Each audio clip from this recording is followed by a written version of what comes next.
Okay, Assalamualaikum warahmatullahi wabarakatuh. Let me introduce myself. My name is Agung Mustarbetahullah, and for this occasion, I will talk about a cognitive approach to second language learning.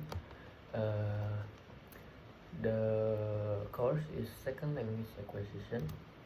For the first one is introduction. SLA or language acquisition is a remarkable journey, especially when it involves learning a second language, such as English, during adolescence or adulthood. Cognitivism is delving deep into the cognitive process at work. One discovers a dynamic interplay of memory, analytical ability, and cultural adaptability. In this section, dive into what cognitivism is all about. Essentially, how our brains process information when learning a second language. We will touch on why English can be tricky for many learners and set the stage for exploring the mental and language related factors that play a role in this process. For the next is cognitive process overview. The first one is memory system. For the second is cognitive flow. For the third is knowledge transfer. Initially, short-term memory acts as a transient repository for new vocabulary and grammatical structure. For this newly learned phase to truly be ingrained, they must transition to the long-term memory. Imagine juggling multiple balls representing grammar, vocabulary, pronunciation, and cultural nuances all at once. The cognitive effort required can be overwhelming. Learners instinctively lean on their native language as a support structure.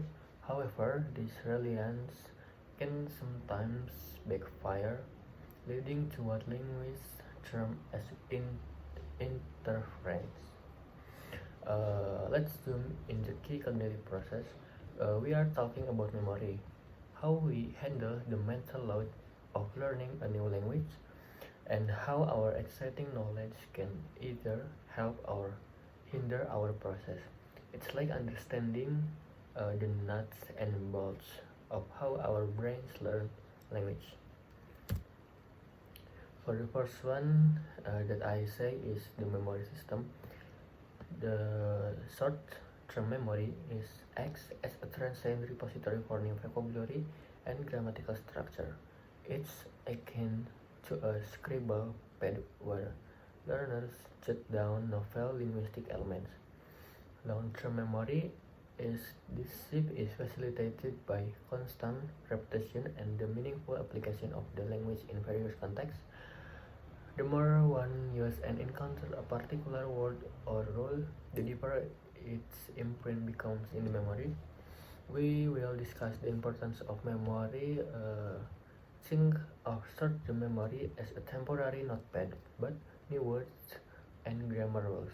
But the real goal is to move that information into long-term memory, making it stick through practice and meaningful use. For the second is cognitive flood.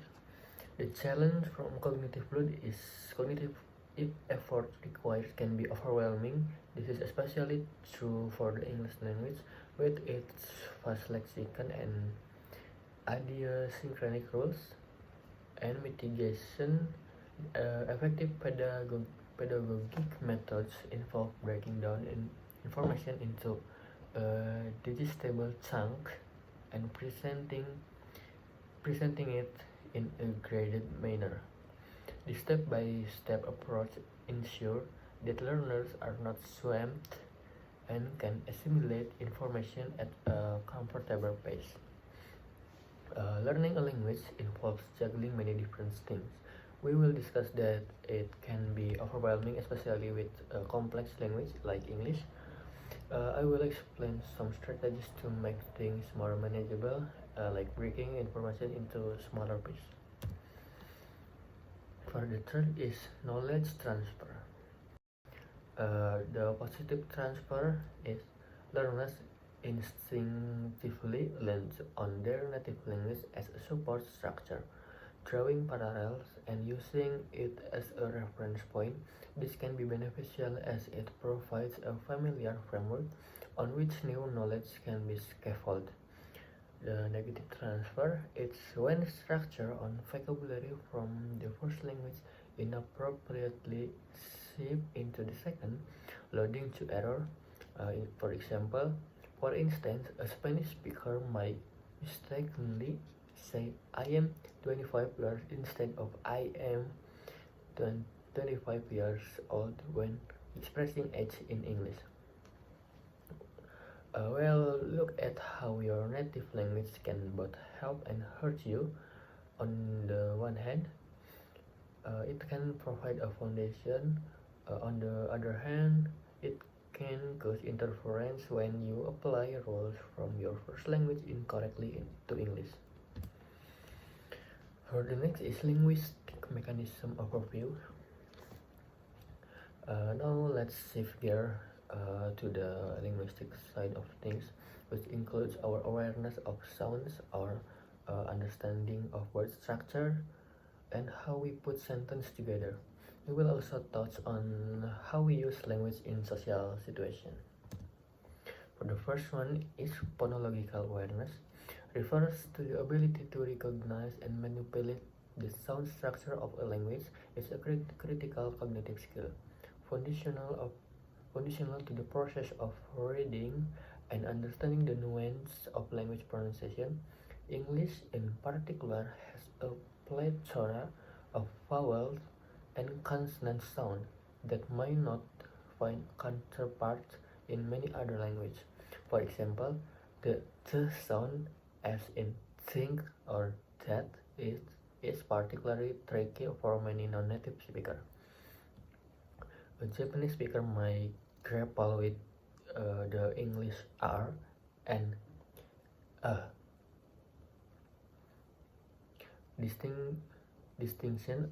An Arabic speaker might find the P sound challenging.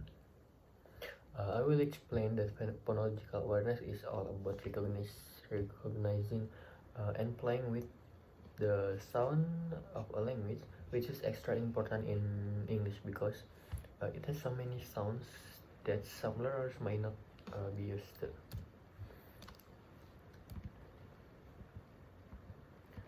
And for the next is morphological and syntactical understanding. Morphology, at its core, is the study of internal structure of words and how they can be modified. For example, suffix like ing or ed to denote different tenses. Example, run becomes running or run. Syntax deal with the arrangement of words in sentence, essentially the rules that dictate sentence structure. So I will explain phonological awareness is all about recognizing and playing with the sounds of a language, which is extra important in English because it has so many sounds that some learners may not be used to. Let's now tackle sentence structure. Mastering syntax means understanding how to put words in the correct order to form grammatically correct sentence, and also understanding more complex structure such as a passive voice.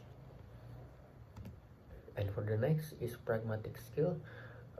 Pragmatic skill refers to the realm of social and cultural norms that guide how language is used in various contexts. It encompasses the unwritten rules of communication that native speakers intuitively understand. The importance of pragmatic skill is, without an understanding of these nuances, a non-native speaker might inadvertently comes off as rude, overly formal, or just confusing. This is where things get interesting. It's not just about knowing the words and grammar, but also about understanding the cultural and social rules that govern how we use language in the different situations. For the next is immersion refers to full and complete engagement in an environment where the target language, in this case is English language, is the primary mode of communication. The benefit, the first one is when surrounded by native speaker and exposed to the language in everyday situation, learners are compelled to use English regularly. For real life situation, provide context that are both diverse and unpredictable. For the third, offers a deep into the culture. For the fourth, instant feedback moments are invaluable for refining language skill. I will explain the strategy of immersion and why surrounding yourself with the English language and culture can be such a powerful way to learn. It's like learning on the job where you are constantly exposed to the language in real life situation. For the next, technology and metacognition.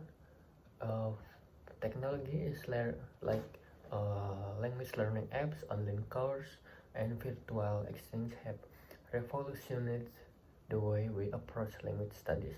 And metacognition is by encouraging learners to be introspective, to be accurately aware of their thought process. They are empowered to set clear, achievable goals.